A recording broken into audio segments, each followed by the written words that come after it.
Hi! It's been over 2 months since I made one of these videos, and that's because, quite frankly, I've been having way too much fun just actually climbing. We are in Julia in Spain, and we have been here since early November. I really love having this much time in one place because it allows you to get to know all the different cracks, find out your favorite walls, and see which ones work the best in any given conditions. You also find your favorite bakery, the best restaurants, the cheapest supermarkets, and the best places to park your van. And so, once you've really settled in, life becomes very simple and you are left with very few choices a day. And for me personally, that allows me to really get into this project mode where I can sink my teeth into one route and work it multiple days, with rest days in between if necessary. So what I thought I'd do in this video is show you what a typical day here looks like for us, as well as give you a general overview of Julia as a climbing destination. It's going to be a slightly longer video and I've added chapters below, so if you're just here for some climbing footage, you can just skip to those parts if you want to.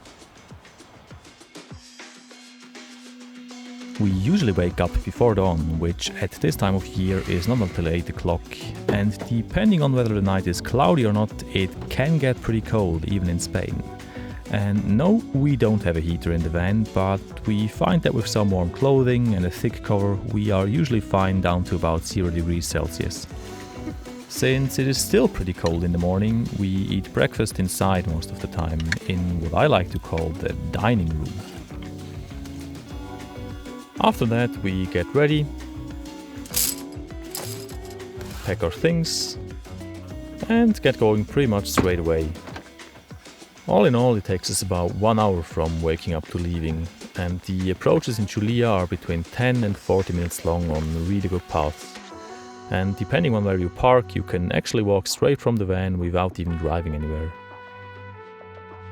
So we usually arrive at the wall between 9 and 10, which makes us the first people to be there most of the time, which is nice. And so the rest of the day, well, we climb.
We finish climbing in the early evening, which means we get back to the van while there is still some daylight left. And with any luck, the sun makes the obligatory cold shower more or less bearable.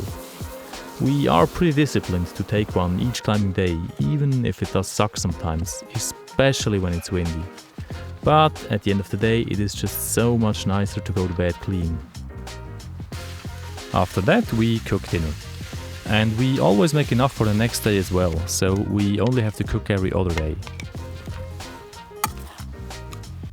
By the time we are finished, the sun is usually going down fast and the temperatures drop equally quickly. We do sometimes eat out or go for a beer, but to be honest, most days we are simply too exhausted and retreat to bed extremely early. You need rest. Anything else have diminishing returns. After watching an episode or two of some Netflix series, we will doze off and often sleep for 10 hours or more, which is absolutely baffling to me because it is something I only ever managed to do in the van. So, Giulia. This small climbing paradise is located about half an hour inland from Valencia. With its white houses perched on a hill, the town is a tourist destination in its own right, with some bars, restaurants and small shops. Especially on weekends, it is buzzing with a mix of locals, Spanish tourists and climbers from all over the world, which just makes it a really nice place to be as well. The climbing in Giulia happens mostly in two huge canyons. The first one starts just outside the town and it stretches for about 1 kilometer from south to north. The best walls here are east facing and they are sheltered from most winds, which make them perfect for colder conditions. You can warm up in the sun and then wait for the shade to send your project. The routes here are long and they require a lot of endurance as well as a good feeling for when to take rests. There are sectors with really nice climbing in the 6th grade, but the high 7s and low 8s is where you are really spoiled for choice. The second canyon is even bigger. It opens to the west and it really catches those cold winter winds. You are mostly climbing on north-facing walls, which don't get any sun at all during the day, and even on the south walls, the belayer is usually in the shade all day long. Put those two things together and this place is better when the temperatures get a bit milder or there is no wind or you are just tough as nails and are looking for the coldest possible conditions to send your project. The climbing here is absolutely amazing. The good routes start at about 6B and once you get into the steeper sectors like the Balcón, you will struggle to find anything below 8A. The routes are even longer than in the first canyon and they can be up to 60 meters high, but they are usually bolted into two pitches, so you can easily climb them with an 80-meter rope. Outside of the two canyons, you will find a couple of other areas with easier routes. For example, the Crag of Cheirales offers superb climbing on grey limestone from 5B to 7A, with a lot of sustained and very well protected routes that are also up to 40 meters long. So for this video I have filmed 3 of my favorite routes that I've done so far here. But having spent this much time here, obviously we have climbed a lot more than that.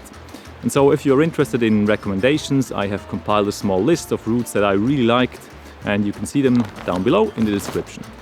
Also, if you have been in Giulia yourself and have climbed any of these routes or have other recommendations, I'd love to hear from you in the comments.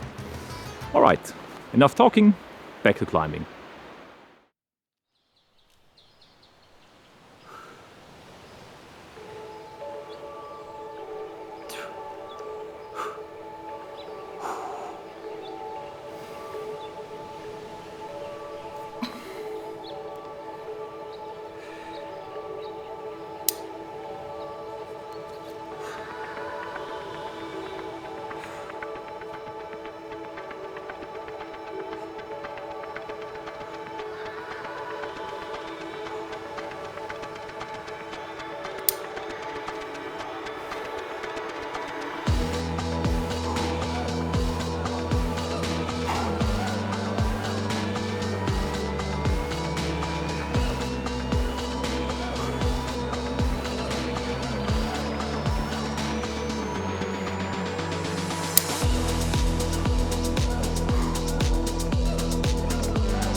time.